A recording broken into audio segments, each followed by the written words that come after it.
So you want to get the people in here, I guess. All right, so we're going to start. Anybody who's waiting outside to come in, this is a good time to come in so you don't hit your head on the TV camera.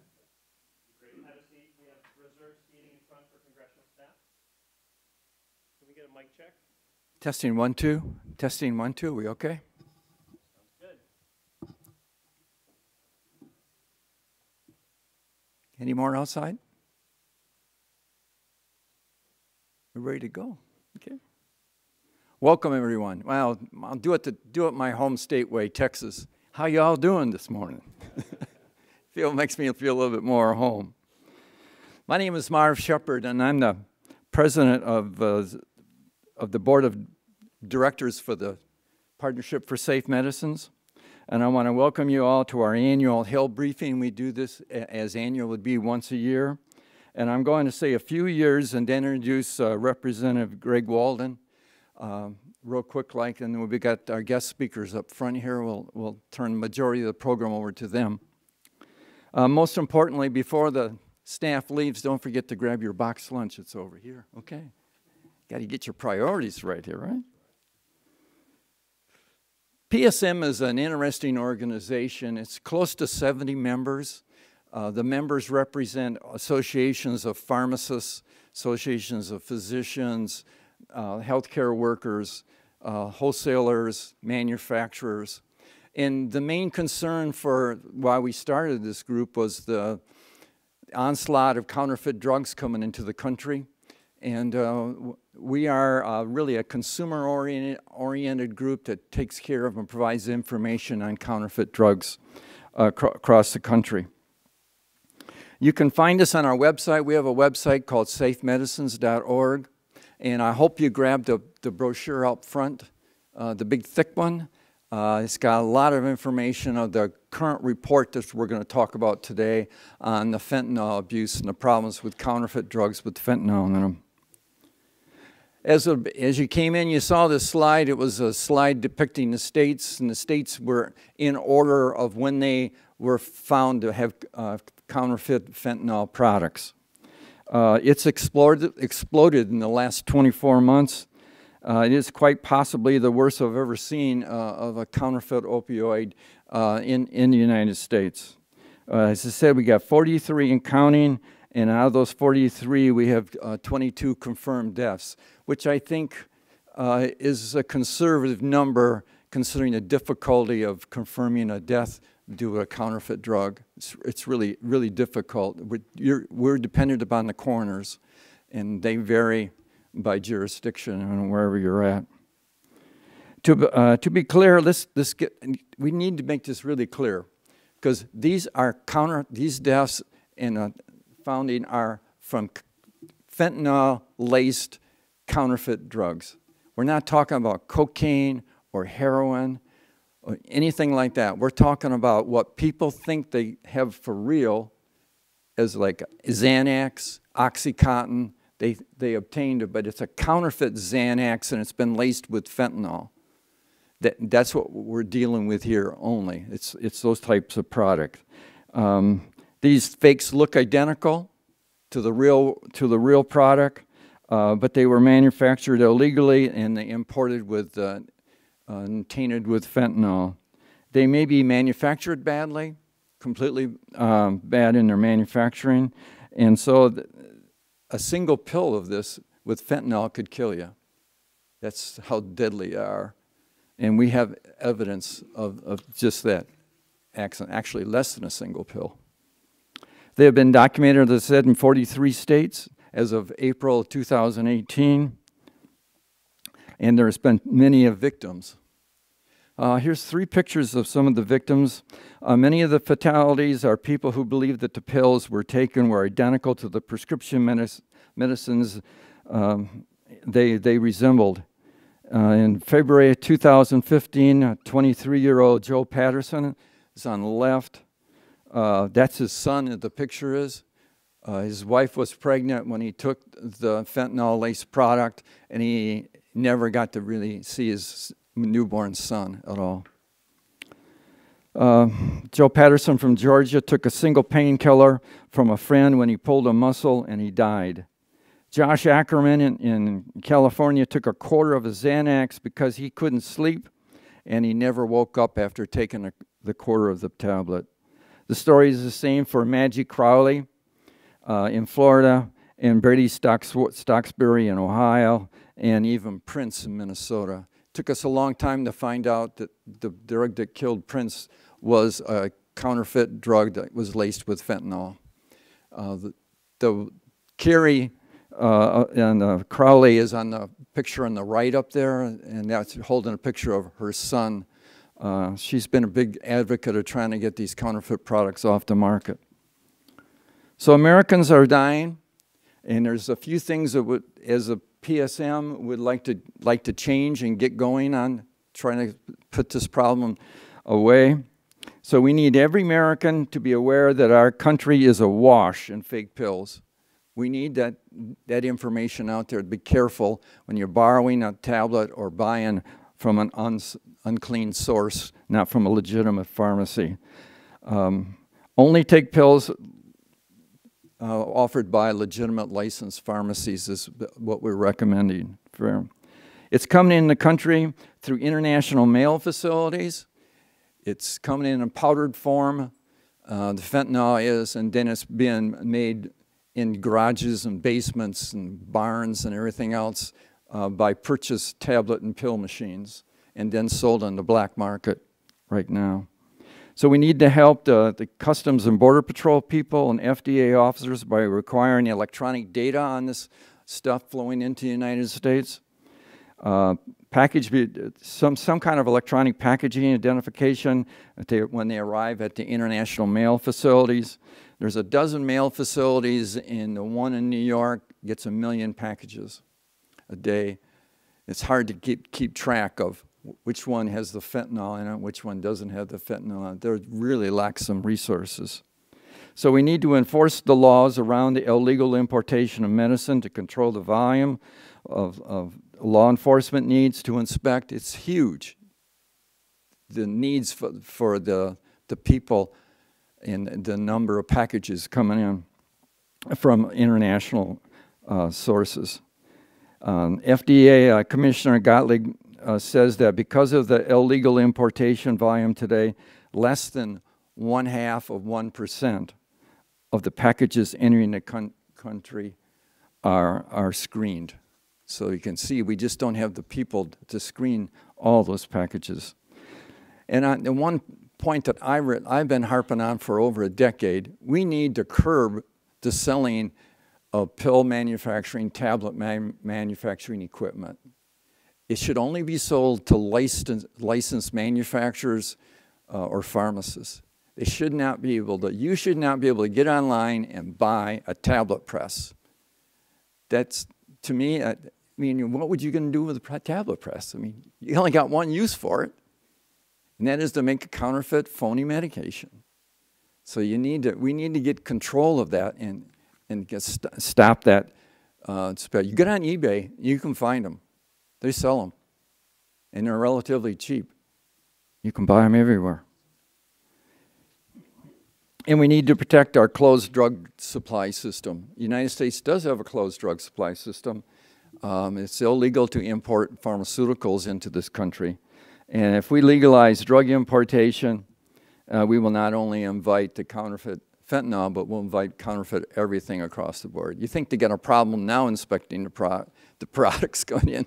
What if you had legal importation? You would really have a bigger problem of making sure the products are legitimate. So it will certainly worsen the fentanyl crisis in the United States. And lastly, and I'll turn the podium over to Representative Greg Walden. I am pleased to introduce Mr. Walden, who chairs the House Energy and Commerce Committee and has devoted a great deal of time investigating the causes of the opioid crisis and eliciting information about ways that Congress might help. Representative Walden is in the midst of a push to bring on a comprehensive bipartisan legislative package that would promote patient safety, boost our law enforcement and public health efforts, and improve access to addiction treatment to the House floor. Representative Walden, thank you for coming today and for being a champion for public health and safety. Representative Walden. Thank you. Well, Marv, thank you very much, and I want to thank everybody for being here today for this briefing and the work that you all do, both from the Partnership for Safe Medicines, but also from the DEA and our law enforcement community to make our communities and our country safer. And we thank you for the work you do. And I'm glad we have public interest groups like the Partnership documenting the counterfeit drug problems in America and raising awareness among the public. I think as we sat here, Marv, and heard your presentation, it is really shocking how bad it's gotten. As much work as we've done to delve into the underlying problems, every day we learn something new and how bad it is out there. And I appreciate everyone being here today to talk about this really important topic. It's ripping apart the very fabric of our neighborhoods, from Oregon to Ohio, from Connecticut to California.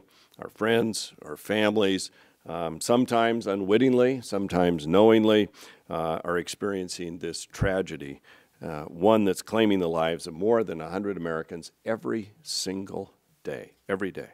Sadly, it continues to evolve. From the days of pills to the emergence of synthetic opioids that are incredibly easy to illicitly manufacture, our efforts to respond to this crisis continue to evolve. Since the opioid crisis began, the Energy and Commerce Committee has been very much at work. Our members, not only on the committee but off the committee, are meeting with families and doctors and treatment advocates and law enforcement officials back in our states. I've done numerous roundtables and continue to in the communities I represent to figure out how do we get to this place, how do we get treatment for those who are addicted, how do we stop the illicit drugs from coming in and get on top of this. Everybody has a seat at this table. It's an all-hands-on-deck mission to help those struggling with addiction today and to prevent future generations from falling to this, a victim of this scourge. At Energy and Commerce, we've been conducting a two-track approach. First, investigating the root causes of the opioid epidemic, like pill dumping in West Virginia. That's where our focus has been because the court cases and the things we've seen there allow us to peel deeper into that onion based on what's already happened to learn what went wrong. And then the second track is passing meaningful legislation, solutions that we think will make a real difference in the lives of Americans. So as part of 3 sets of legislative hearings, we've explored potential solutions to bolster our enforcement efforts, boost public health and prevention efforts, and ways to improve the ability of Medicare and Medicaid and insurers to provide needed care for patients battling opioid addiction. A couple of bills we're considering and have been working on in the last few months that I think are really important to highlight in the wake of the work that you all are doing include bipartisan work by Michigan Representatives Tim Walberg and Debbie Dingell. They've been working on the Safe Disposal of Unused Medications Act. This bill will help reduce the number of unused and controlled substances at risk of diversion or misuse by allowing hospice workers, for example, to safely dispose of these medications in patients' homes. By the way, these drugs, after you pass away, are not exactly family heirlooms. They were issued, they were prescribed to an individual, and we need to make sure and close that loophole where they seem to filter out into the wrong hands. We also considered a bipartisan bill by Representatives Mark DeSaulnier and Buddy Carter, our resident pharmacist on the Energy and Commerce Committee, Buddy, the Empowering Pharmacists in the Fight Against Opioids Abuse Act to better empower pharmacists in declining, actually saying no to filling controlled substance prescriptions when they suspect that that prescription may be fraudulent, forged, or appear to be for abuse or diversion. But what we need to realize is that we're in the midst of more than one crisis. The illicit fentanyl crisis has been growing even while we make inroads in addressing prescription opioid abuse. Illicit opioids are especially concerning because they're manufactured poorly with unknown quantities of powerful ingredients like fentanyl. And we heard some pretty important examples of the deaths that have occurred tragically Marv, from your presentation. Fentanyl, as you know, is a synthetic opioid that's 50 times more potent than heroin, 100 times more potent than morphine, and it's been a leading cause in the overdose deaths that we're seeing. We have considered legislation authored by Representative John Katko, who was a prosecutor in Syracuse going after drug kingpins there before he came to Congress. He calls it the Stop Importation and Trafficking of Synthetic Analogs, or SITSA Act. This will give law enforcement officials the tools they need to help get illicit synthetic drugs like fentanyl off our streets without compromising important public health and research protections. We know there's no one answer. There's no silver bullet, as they say, but I can tell you that combating the opioid crisis is my and the committee's top priority. We're working to better understand the numerous angles to this growing public health threat and how we can act to stem this tide. And to help all of us here today understand these threats, I get to introduce this panel: Javier Peña, Steve Murphy, and Aaron Graham, familiar faces to anybody that watches certain shows on certain channels like Netflix. You know Javier and Steve mostly by their reputations, their work, as it was portrayed on the TV show NARCOS. You don't necessarily know their colleague Aaron Graham in the middle because, though he was working with them at the DEA on cases involving the Colombian drug cartels, sorry, nobody made a show about you. I guess you have to have a mustache to get on television. And before I conclude, I want to just follow up on something Marv said. In the appropriations bill we passed 3 weeks ago, we increased the amount of funds available to do the package interdiction to the FDA by $94 million this year alone. In addition to $6 billion for mental health and opioids work specifically over the next 2 years. So we are investing in trying to get at that interdiction, at that drug treatment, both sides of this question. Javier, Steve, and Aaron have a combined 75 years of experience in the DEA, chasing, catching drug traffickers, getting them off the streets and out of the country. If even half of what's in the Netflix show is true, this was difficult work, to say the least, at many levels. It was a difficult political environment, and it was challenging police work, not to mention taking a toll personally. I want to thank you for your law enforcement work, and thank you for coming here today to talk to us about the dangers of counterfeit medications to Americans. It's linked to global cartels and where we should be looking for solutions. So thank you for being here, ladies and gentlemen. May I introduce Javier Peña, Steve Murphy, and Aaron Graham. And with that, I'll turn it over to you all.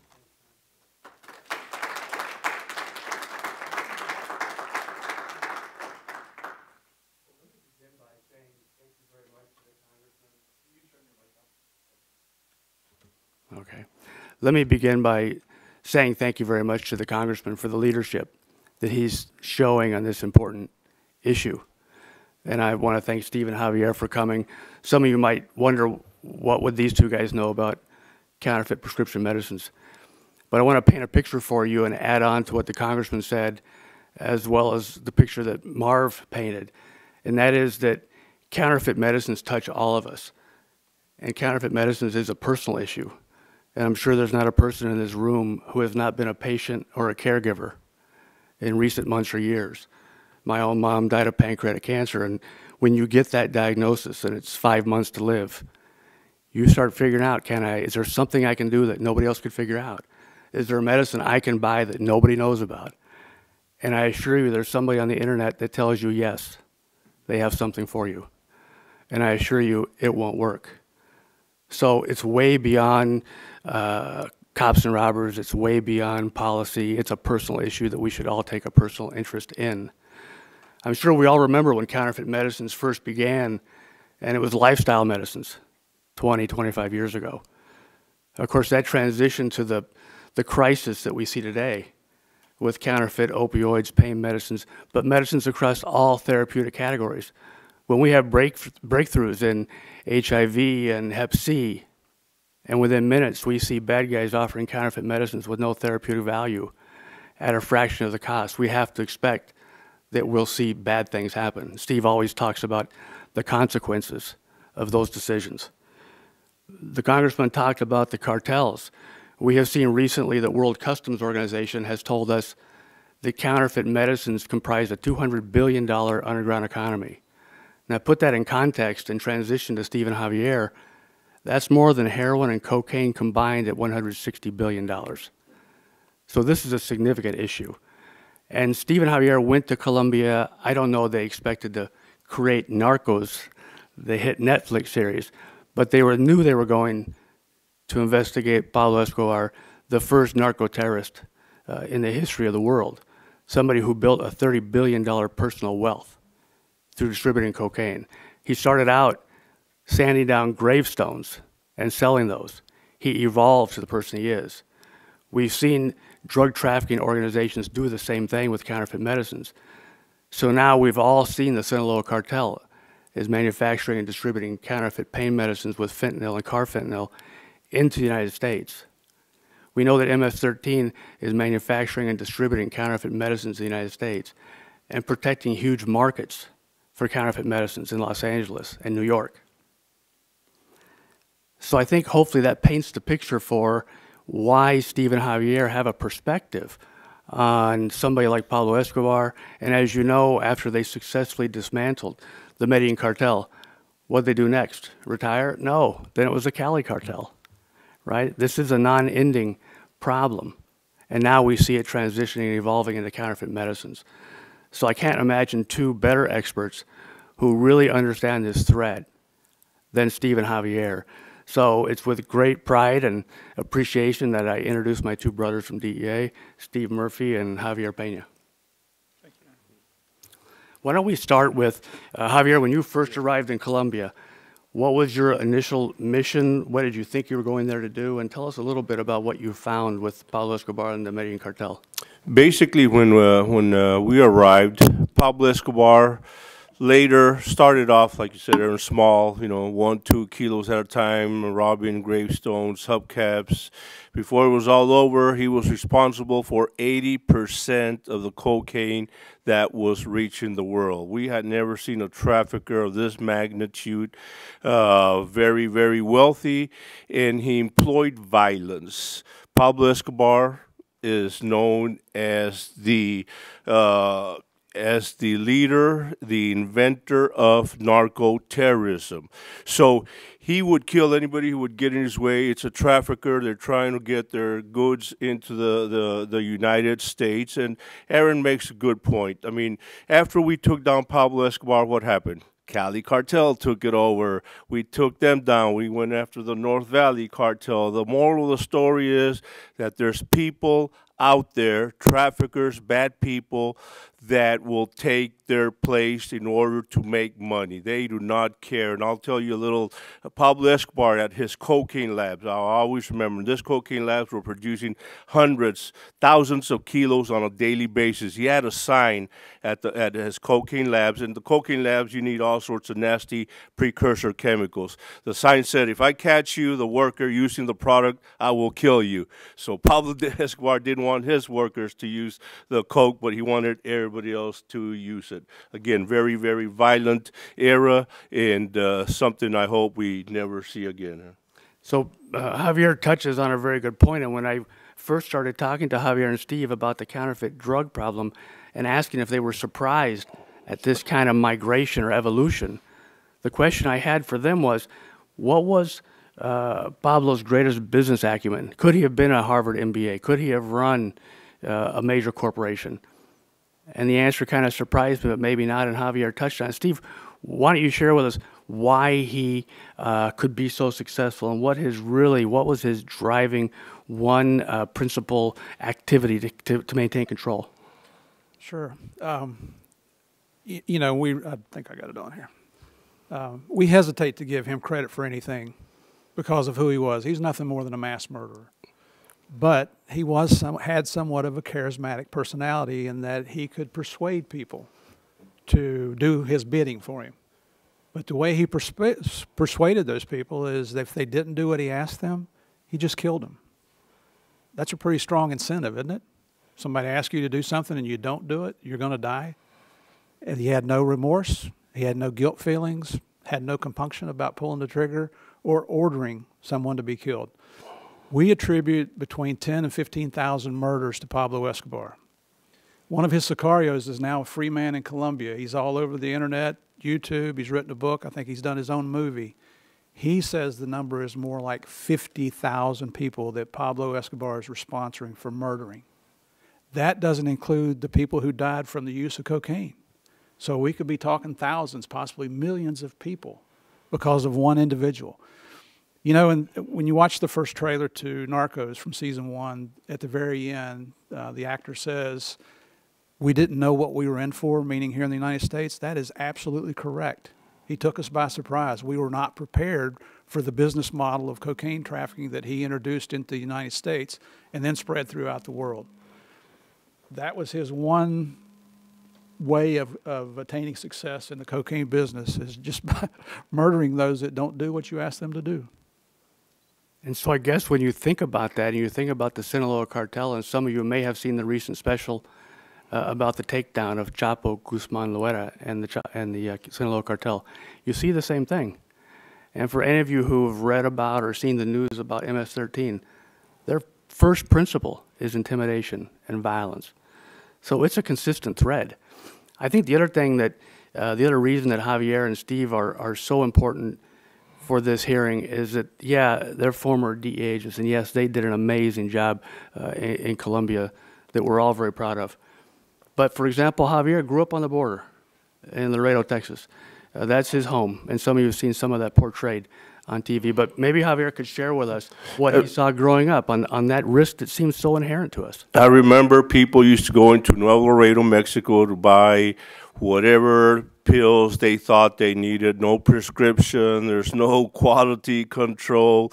People would come back, use the medication, some would get sicker, some would die, and it was just a problem. I always saw it, but it was common to go into Mexico, and I guess what we're seeing right now with Canada also, right, Aaron?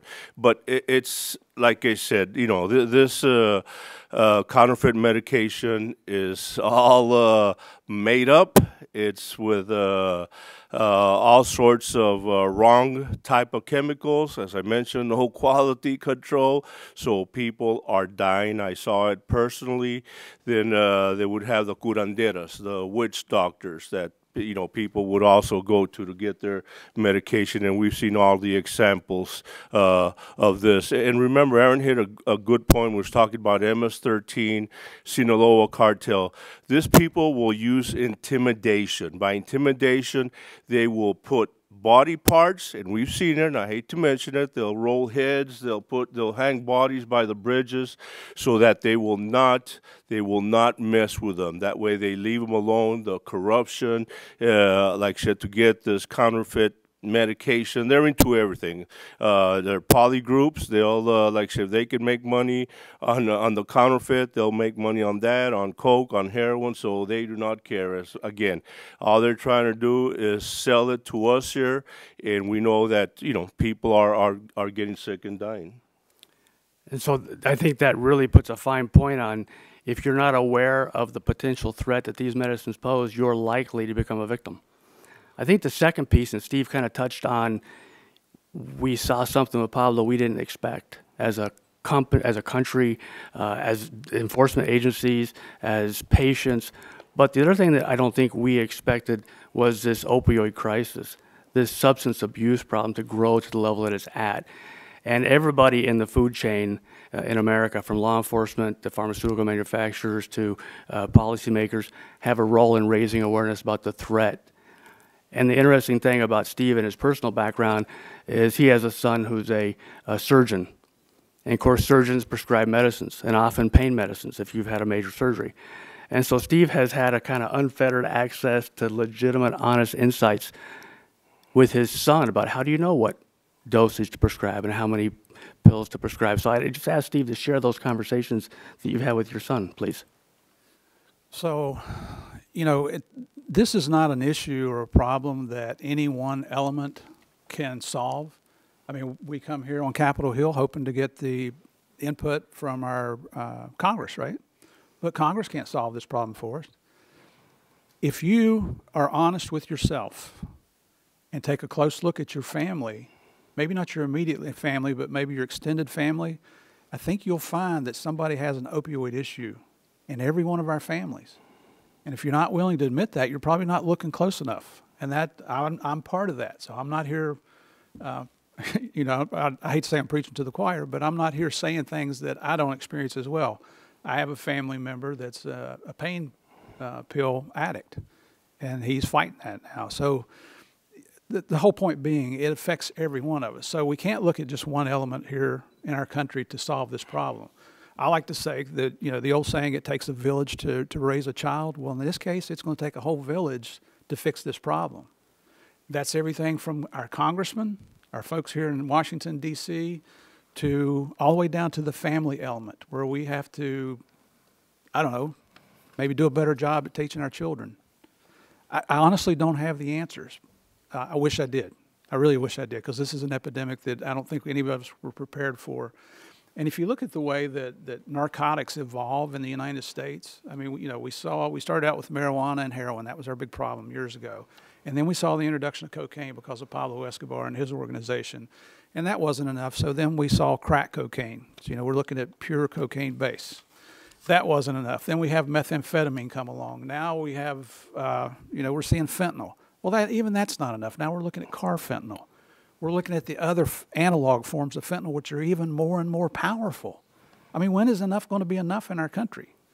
So, you know, the whole point is here, we need the input of the people here in Washington, D.C., but we also need the input of our doctors, our pharmacists, our teachers.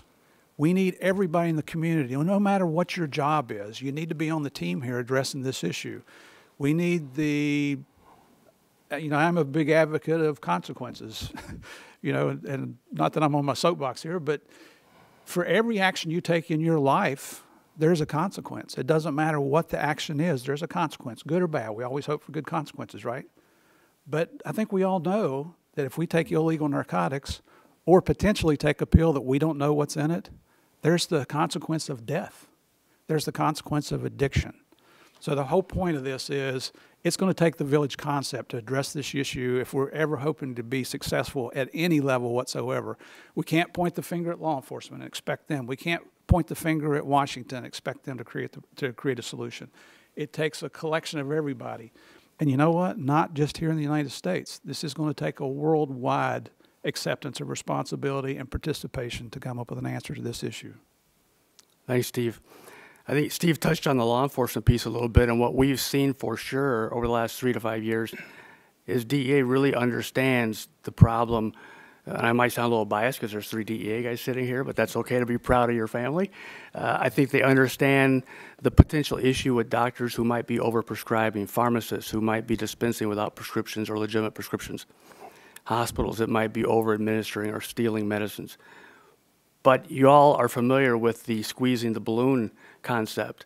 And so DEA has crushed pretty hard down on legitimate sources for diversion, as we call it. But as Steve and Javier will tell you, where there's an opportunity, somebody will fill it. And so as DEA has become more successful in crushing supply on the legitimate side, the Sinaloa cartel and others have been happy to fill that void, for sure. And now we see the medicines coming in through the internet across the border, and really left only to your imagination the many, many ways that traffickers can smuggle drugs into the United States clandestinely. I remember many years ago I was standing at Pier 39 in San Francisco. Some of you might know the area, with my in-laws from San Francisco, and we were watching container ships come underneath the Golden Gate Bridge. I suspect everybody in here has seen a container ship with the myriad containers on it. And I said to my father-in-law, pharmacist, which one of those containers do you think has the cocaine in it? And which one has the heroin in it? And which one has the undocumented immigrants? And which one has the weapons of mass destruction? So the next time you're in Newark or Florida or San Francisco, go to a port of entry and just ask yourself, okay, which one of those do we search? And what are our resources for that? So with that, I would ask Javier, how do we, I think it's been touched on by many people, but it's a matter of raising awareness. As somebody who grew up on the border and lived in Mexico and was raised partly in Mexico, I see that as a dearth of information to people who just want to work, pay their bills, be part of the community, take care of their family. So for Javier, who also grew up on the border in Laredo, how do we raise awareness in the Hispanic community about the dangers associated with these medicines from Mexico? You know what, and let me just say, I've always said the majority of the people are good people. We're all good people, but there's always going to be that 1-2 person that's going to try whatever they can to get their, counterfeit medication across. And like Steve said, I'm a firm believer, Aaron said it, it's a cooperative effort. And one thing I applaud here is the Partnership for Safe Medicines, what y'all are doing today, bringing in the congressmen, legislators, pharmacists. I've met some good people out here trying to do something about it. I mean, as long as there's money to be made, these cartels will smuggle whatever they can, and they use their imagination, they use their creativity, and like I said, the solution, if we knew it, I think we'd be all in a better place right now. The solution is starting off what we are doing here today, taking an interest, caring, getting involved. How do we get to the Hispanic community? I think more education, more public awareness, more, hey guys, don't, like you said, and they're still doing it. They're still going into Mexico, buying their pills, coming back and getting sick or dying. They're still doing that. So it's more of it's a combination of factors, just like education, public awareness, talking to people, the schools. We used to have some great programs out there, and I'm going to mention it. Remember the DARE program? It went away. I don't know why, but I remember my brother's a teacher, sister-in-law's teacher, and man, the kids were all excited learning about that. That went away. Like I said, I wish I knew, but one thing for sure is what we are doing here, that you're hosting this meeting, but it's going to be a cooperative effort between everybody in getting that message across. Thanks, Javier. One of the issues, so we've talked about the drugs coming across the border, the drug cartels, how clever and sophisticated they are. And one of the issues that Dr. Marv Shepard raised is the internet. And so we're fortunate today to have Marty with us from the National Association Boards of Pharmacy. So the question is, in addition to the cartels in Sinaloa and MS-13, we see Russian organized crime, we see other groups of organized criminals from throughout the world shipping medicines to unwitting patients via the internet. How many people in this room have received an ad from an internet pharmacy offering a discounted medicine? Right, virtually everybody. And so I would ask if Marty could share with us some of the statistics that the National Association Boards of Pharmacy has uncovered over the last 10 years about the magnitude of the problem of counterfeit medicines being sold by rogue online pharmacies to unwitting patients, principally in the United States. Marty? Yeah, thanks, Aaron.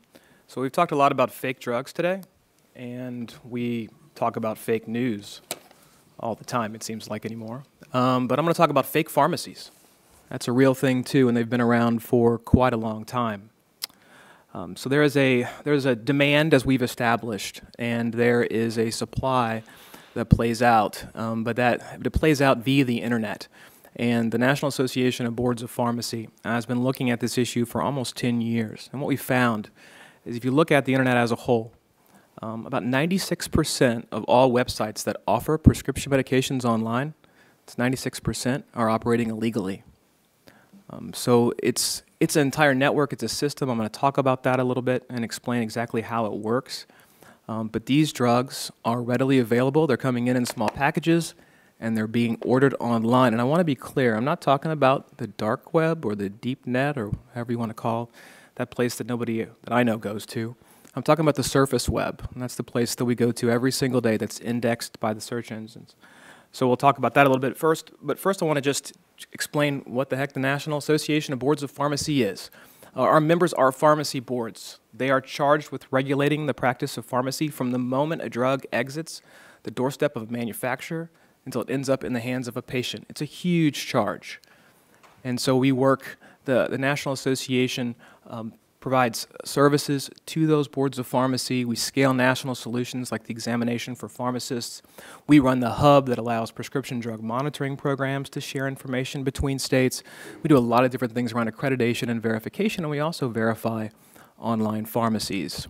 So I think I've got this up here. I do want to talk a little bit about the trends we're seeing. I don't want to shock anybody today, but it turns out people go online to buy things. It happens all the time, and I think that trend's going to continue over the next X number of years. And so a few stats are up there about that. But what we didn't know if consumers were going online to buy drugs. That data really hadn't been established before. So the Alliance for Safe Online Pharmacies did a robust study around this, surveying 500 Americans and trying to determine exactly what their behavior was as it related to ordering medications online. What we found is that it's a little bit behind the general trend of ordering, your pet food online or something else. But certainly we're seeing it with 1 in 3 Americans have already made a purchase for a prescription medication online. There's a comfort level there. Over half of all those surveyed said, hey, I've done it or I plan on doing it for myself or as a caregiver. So again, the demand for it is there, obviously, and the access is also there. And so I want to talk a little bit about that as well on the next slide, Aaron. Do you have the... I don't have the clicker. Yeah, I don't need it. I'll tell you what's going on. So here's the problem, and FDA Commissioner Gottlieb has recently come out as early as last week, and I think he may have done an interview as early as this morning, talking about the availability of drugs online through these fake pharmacies and some of the challenges we face. We've talked about bringing all the stakeholders together to make a difference in terms of how do we attack this particular challenge. But what is the issue? What am I talking about? If you want to play along in the room or at home, pull out your phones, pick any search engine. I'm not picking on anybody today. Any search engine, and type in "buy Xanax." By the way, you're not going to ruin your mobile device. I promise. Do not click on the link or the links that you see. Okay. But just search for "buy Xanax." Your eyes are going to get possibly different results depending on the type of searches you typically do. I mean, it's a nuanced thing with these algorithms.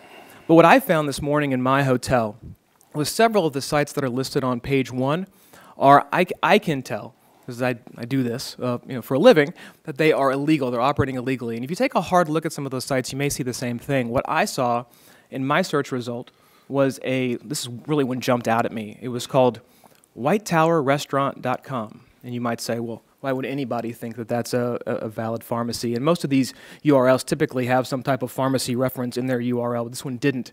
But everything around the summary information on that site said that it was a pharmacy. It said it was licensed. It said it was operating out of Canada. It said you didn't have to have a prescription. That's a red flag. By the way, that's on page 1 of these search results. So the availability. So you're a consumer. You go online. You like to purchase medications online, as we've already established. You could be duped by this site. Some of these folks are pretty savvy in what they're standing up. So what's really behind that particular site or any of the sites that you found in your search? What we find is that we might have some folks in Russia or Eastern Europe that have domain name servers in Brazil and have web hosting services in another country.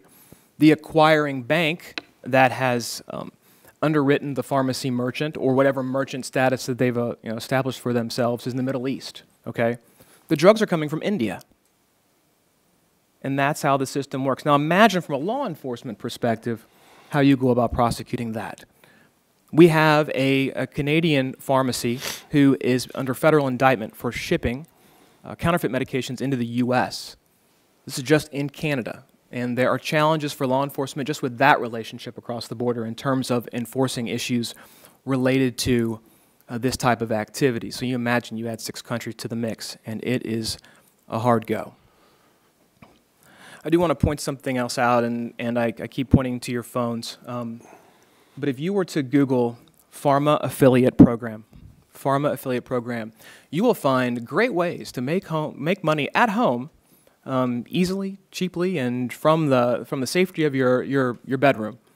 And what they're explaining to you is that I've got HTML code, and I've got instructions for you on how to stand up one of these pharmacy affiliate sites that's going to drive traffic to the networks that I just defined for you. So it's a whole network. And so you might say, well, how do these sites end up on page 1? Well, they game the system. And a search engine will eventually figure that out and drop them off. But they keep coming. 600 new illegal sites every single month. there's a law enforcement effort called Operation Pangea that usually takes down around 3,000 to 4,000 sites in a given year. It's been going on now, I believe, for almost 10 years, if not more. So we've got 35,000 sites like this online. You take down 4,000 and 600 more go up each month. You can do the math there. We really can't catch up with this. So we have to figure out the choke points that exist to make sure that we don't make it so darn easy to get the drugs. I want to talk a little bit about the statistics that we've seen recently in NABP. I've mentioned that we've been looking at this issue for a very long time.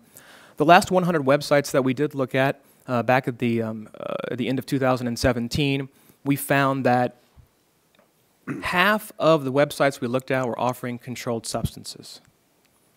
That's atypical. In the 9 years prior, it was around 13% of the sites we reviewed. So we're seeing this dramatic increase in the availability of controlled substances online. So it's concerning. The problem's not going away, and it just raises more challenges for us in the midst of this opioid epidemic. I do want to point out one more thing. Back in 2010, Google was fined $500 million by the Department of Justice for taking money from fake pharmacies for their AdWords. After that, they set up policies where they required NABP website verification to advertise. Since then, Bing, Yahoo, Twitter, and other organizations followed suit. That choke point is taken care of. Advertising is clean. It's good. If you do see an ad next to a pharmacy site, you're okay. You're all right. It's the organic search part that we're concerned about, and we'd like to see some changes. And by the way, this isn't just search. It's all the players involved in facilitating these types of transactions via the web. So we're not picking on one organization. It's going to take everyone, all stakeholders, to truly make a difference. So, Aaron, that's what I got. So thanks for letting us talk about it. Thanks, Marty. Yeah. I think if the Narcos Pablo Escobar Cali cartel isn't frightening enough, the complexity of the internet, the growing opioid crisis should certainly have our attention. As I mentioned, all of us in our own families, and Steve mentioned this, are today patients and caregivers, so we're dealing with this every day. We don't get to put our head underneath the pillow like I used to do in Guadalajara and just hope I'd wake up tomorrow and it would all be better. Then Javier, that was his strategy in Bogota. It doesn't work. It's frightening and it threatens our existence. And Steve can tell you that it's not even in your family. It may be somewhere down the road. He saw a horrible car accident the other day, and 2 heroin addicts nodded off while driving into a ditch, a big truck. Could have run over school children or a family member. It's a symptom of the substance abuse. So thank you, Marty, I think, for those frightening statistics. I want to thank Shabir and the Partnership for Safe Medicines for making this forum available, because I'd be interested if there's anybody in this room who didn't hear something new today. I know I did. And I want to open it up. You don't very often get a chance to talk to 2 real-life stars from a #1 TV show, literally, Narcos, on Netflix in the world. And they're the real agents, the guys who did the work. I mean, I try every day to call them heroes, but because their humility is a 10 on 1 to 10, they'll tell you that the Colombian police and military were the heroes, and they were fortunate to be there to work with them. But I think it'd be a shame if you didn't have a question to ask Steve or Javier about this subject, or just, did your cat really get killed by customs when you entered Bogota? And Javier, is it really true about your love life in Colombia? Yeah, that is the #1 question I get asked. I don't know. And I'm not going to answer that. So I encourage you in the 10 remaining minutes or longer, if you wish, to ask these 2 guys questions, because they really are, although they'll deny it, amazing agents, amazing, humble gentlemen who have had great success, and we're all fortunate to have them as recovering civil servants still doing their work on policy and other issues. So I open it up to the room to ask them questions. Yes, ma'am. Do you think the recent peace process in Colombia has improved anything in terms of drug trafficking? The recent what now? The recent peace process. You know what, and we get asked that question. Colombia, the police is a model country right now. It's a model police. They've learned. Other countries look to them. The peace process, I mean, I follow it. I was there. You know what, I just hope the killings end. I hope there is peace, and that's my long thinking of it is I hope it is. I mean, we saw too many people with the AUC, with the FARC, the kidnappings. We all have heard about the bombs, but I do want to say, like Aaron said, I also want to say that the Pablo Escobar investigation, the real heroes were the Colombian National Police, not us. So I just want to clarify that. But I hope it does end. I mean, Colombia's a beautiful country, great people. We encourage people to visit there, and it's just great people, great country. Anybody else? Yes, ma'am.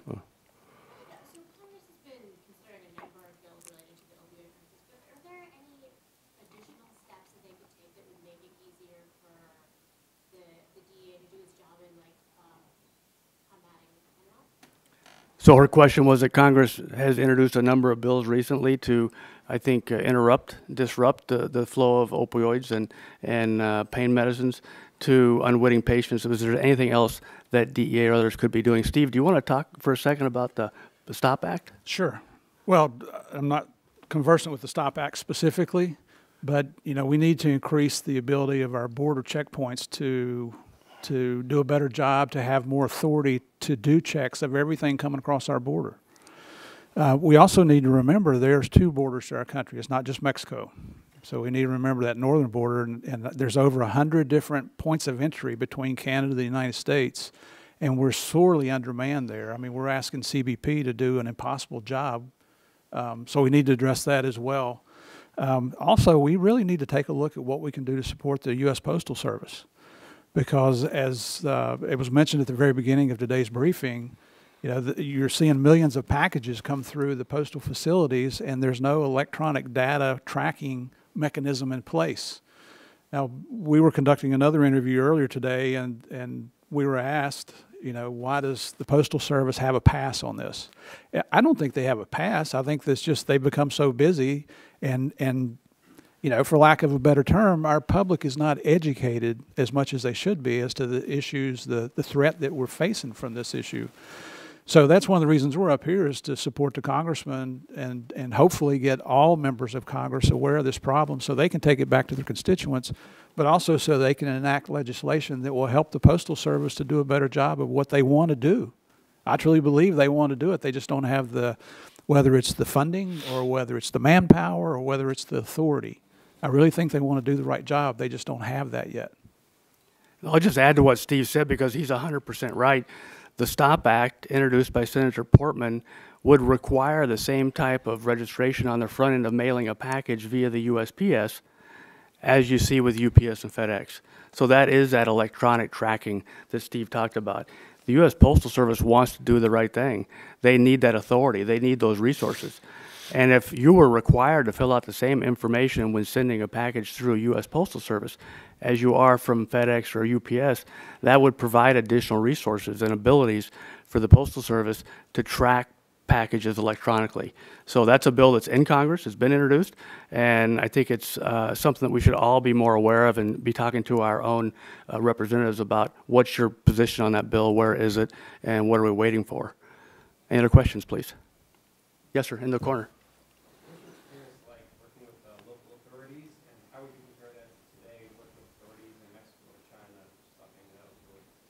Are you talking about when we were in Colombia? Yeah.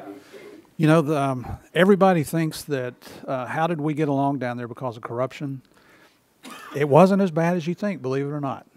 We actually worked with a very elite group of Colombian National Police officers from the DEIN unit, D-I-J-I-N. These were like an operational intelligence group. So they collected their own intelligence, they created their, followed up on their own leads, and then they took action on it. So we found them to be extremely credible. Now, after the fact, we found out that I think it was one person was corrupt back during that time, and this is a person that we entrusted our lives with every day. So I'm glad we didn't know it at the time. It's okay so many years later to find that out. So it was not at all. I think a total during that second manhunt for 18 months when we were looking for Pablo, there were only 3 low-ranking Colombian National Police officers that were caught actually making phone calls. So when we would launch an operation out of the base in Medellin, there were 600 of us. If you're loading 600 guys on trucks, you kind of stick out when you're going through town. And these guys would make phone calls that you know, hey, we're getting ready to come out on something. They didn't know specifically what it was because things were very compartmentalized. But we also had mechanisms in place that we were able to discover them, we being the Colombia National Police, and they took action against them. They were arrested and removed. Javier can probably do a better job explaining the comparison of the Colombians to the Mexicans and the Chinese. I'm be honest with you, I'm not conversant with it. I know that the Chinese government is reportedly implementing programs to do a better job of stopping the illegal manufacture of illicit narcotics coming to the United States, primarily fentanyl. But I don't have any firsthand knowledge on that.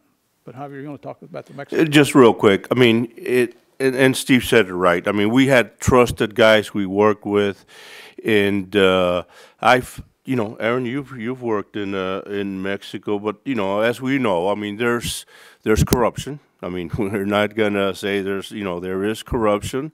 There are people who get paid off, and in any country, even DEA, we've had corrupt DEA agents, and like I said, it just.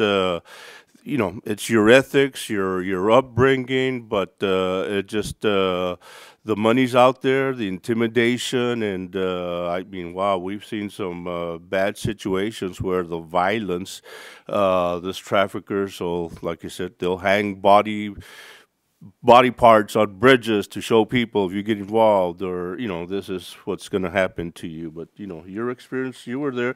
We were there at the same time, and we were exchanging a lot of information back in the late '80s, right, Aaron? That's We were right. in Guadalajara. I was in Colombia. A lot of loads would be going into Mexico, so we would call Aaron, and it was great. You know, great working relationship. And I think Javier and Steve both touched on it. Sure, is there corruption in every country? But instead of focusing on the corruption and the hyperbolic rhetoric that I've never seen it fix anything yet, you had to depend on these guys. They had to have your back, and you had to have their back. And to Javier's point, there was one 14-month period of time when I was in Mexico where we seized 50 tons of cocaine based on information that Steve and Javier passes from wiretaps. We literally would go to the comandante's office, say, okay, I have information. We're going to Peña tonight. And he would say, why are we going there? I'll tell you in the morning. But in the morning, we give them the coordinates, the FM frequencies, how many airplanes, the tail numbers, and we'd seize 4.2 tons of cocaine. And that cocaine went into custody, went into evidence. And everybody's here to talk about it. So instead of focusing on the hyperbolic rhetoric that never advances the cause, I think everybody goes into police work and law enforcement work to do the right thing. And to touch on what Steve said and part of your question about China, I personally conducted market surveys in China where we made test buys in 100 locations. We conducted the chemical analysis. We provided the information to the Chinese authorities, and they did 80 raids on illegal retail locations selling counterfeit medicines. I think they want to do the right thing. Too many times we focus on a developing nation that may not have great resources, and then we call it corruption. And so, sure, as Javier said, is there corruption in every agency in every country, unfortunately? But instead of focusing on that, let's focus on the good work we're doing, and I think it will be contagious, and we'll continue to get good work, and we'll get the bad people out. Because trust me, the corruption, you know, my wife and small child were in Mexico. Our very existence depended on the local law enforcement making sure they didn't get kidnapped or whacked. And Steve had a similar situation. So we trusted them, we relied on them, and they were very candid and honest with us. And that's a tough job. The three of my favorite comandantes in Mexico allegedly committed suicide with 3 shots in the back of the head. So that tells you what that's really like. It gives me goosebumps to say it out loud because these were friends of the family. And Steve and Javier can tell you about the thousands of Colombian officials who died in that war. So when we talk about the war on drugs, trust me, in those countries, it's truly a war. And these people are putting their lives on the line. And by the way, for us, right? We're the major consumer nation. So I think it's a really good question. Any other questions? Yes, sir. First, I'd like to thank you folks for all you do. I'm a pharmacist from Ohio. Name's Ernie Boyd. My son's a pharmacist. My wife is. They own a pharmacy. And we work with DEA quite closely on the prescription drug side. Thank God you guys are out there on that. But we're being asked to speak in the public on fentanyl, carfentanil. Sadly, Ohio holds a record. There's a number of deaths. One of my sons went to a funeral just a couple months ago, a young man who graduated from high school with him. Last week, carfentanil, a kilo was brought into Toledo that was discovered enough to kill every man, woman, and child 3 times in Toledo. We really would love to partner with you, but I think mainly the relationship that pharmacists have with DEA is when our guys screw up, right? And I'd love to see a partnership formed to develop both educational materials. I represent the association. We want to mobilize our 12,000 pharmacists in Ohio, our 7,000 students, but really most of the prevention programs deal with prescription drugs. And I know this problem today that you're referring to is fentanyl inside false prescription drugs, but I think we need to look at the problem at large, and I think the main focus needs to be on prevention. I feel sorry for the folks, and we're certainly dispensing naloxone right and left, but we've got to start going into the prevention side, and we'd love to work with you. And if I can just say, just so there's no misunderstanding, all 3 of us are retired from DEA. We're just continuing to try to do our little part to support, you know, the fight against drugs and narcotics in our country. But I'll guarantee you DEA is ready to partner with you. And after this, we'll exchange, well, actually, we've already exchanged business cards. We'll be happy to put you in charge or in touch with the ASAC that's in charge of the state of Ohio. He'll get you the assistance you need from diversion. I promise you, they're ready to partner up with you. And Javier was a special agent in charge among many assignments in San Francisco, California for the entire division. And that included the diversion group as well as, so the diversion group who you more often see than the agents. And I'm sure he has an opinion on how does DEA partner with pharmacies. That is a natural partnership. Of course, it works, and we have to work together, sir, like you were saying, and I really do believe in prevention. We've had a lot of experience, but like you said, once we work together, and you're right, sometimes we come in after the fact, something went wrong, and you know we got to do the audits and see if, you know, what doctor prescribed all this sort of thing, you know, and I think the pill mills, I think, are going away, right? Mm-hmm. I think, because I remember when I was in Houston, we had hundreds of pill mills, you know, the illegal doctors where you would have the light of people walking in. I'd never seen a security guard at a doctor's office. Have you all seen that? I mean, wow, it was just, and it was all cash, and it was, what, about a 5-minute visit? You'd get the prescription. It'd be the license plates would be from Louisiana. I mean, it was just, I did not know anything. I had to learn it the hard way, but I think there's no more, right? The pill There's mills? a few, but it's really cut back. Okay, good. And, yeah, they really knocked it down, especially in Florida. Right, Florida, talking about Texas. the pill mills where the doc's involved with the pharmacist, and the pharmacist is only carrying OxyContin in his whole pharmacy. That's all he's got. He writes a prescription and drive up window and gives him, it's out the door with it. And it's a regular shop operation. Right. And those have been closed down because they were Medicare and Medicaid funded primarily. The problem is, just last week, and you may have read about it, but just last week in Stamford, Connecticut, the Stamford Police Department hit a house that had 2 500-pound pill presses in it. They had thousands of units of counterfeit Percocet with carfentanil, which is 100 times more potent than fentanyl. And the judge in the bail hearing said there was more carfentanil in that house. There was enough carfentanil to kill half the population of Stamford, Connecticut in that one house, including those 2 pill press machines. So I'm not really sure how that's different than the pill mills that Javier is talking about. In fact, it's a greater risk. You don't even need a phony doctor. And in fact, a very good friend of mine did the initial search warrant and found that there were respirators at every location for the people making the stuff to wear, so they didn't die just from inhalation. So it's virtually impossible to communicate to you the fear that we should all, I know I have it.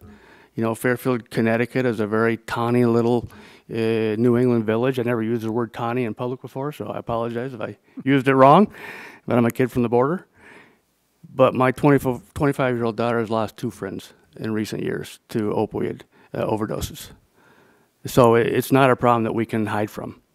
And I see Marv up here getting ready to wrap us up. So let me just thank Steve and Javier for taking time. They're doing a 14-stop tour in the UK in the coming month. They canceled a meeting with Piers Morgan to be here with us today.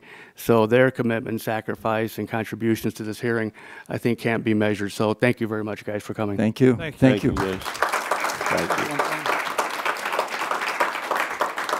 And if I could just, this is like an advertisement for DEA, but later this month, in the month of April, there will be another National Take Back Day for prescription medicines where you as the public, including myself, we can take our narcotics that we no longer want in our households and you can throw them in a bin that's controlled by law enforcement and they will be destroyed. So if you want more information, I believe it's April 24th, but it might be the 28th. I'm getting old. I don't remember my dates as well. But log on to www.dea.gov and the dates are on there. Before we leave, there's one thing that really wasn't touched on today, and that is the problem with first responders. First responders being policemen or emergency people, ambulance people, whatever it happens to be, because of the powder form of the fentanyl is so deadly. You inhale it, it gets on your skin, and we've had more than one. A lot of responders have gone to the emergency room because the fentanyl overdose that they have obtained from just busting into a lab that's making them in the basement. I don't know. And those people have to wear protective gear, I would think, to make any kind of contaminant of another counterfeit product. Yep, the last thing is the counterfeit problem, not only with fentanyl, but in all counterfeits. I don't care if it's Lasix or any other generic or any other brand name product, is becoming transnational. These are transnational criminal organizations. They're not just a mom and pop operation or one operation out of Canada. Even the Canadian ones are transnational. I mean, the last one that was busted not too long ago wasn't even housed in Canada. It started out in Ottawa. And matter of fact, I contacted them and I contacted their board of pharmacy in Ottawa and I asked him this address, is there a pharmacy license in this address? And he said no. And so they went over and looked at it and it was a worn out building. There was nothing there. It was just a post office box and that address. The pharmacy was located in Panama. But when you look at the website, you would swear it's Canadian. And the drugs were coming out of China, all of them. But when it came to you, it came directly to you probably through the Bahamas. I believe that's where it was coming through. So it's many, many countries involved. I want to thank you all for being here.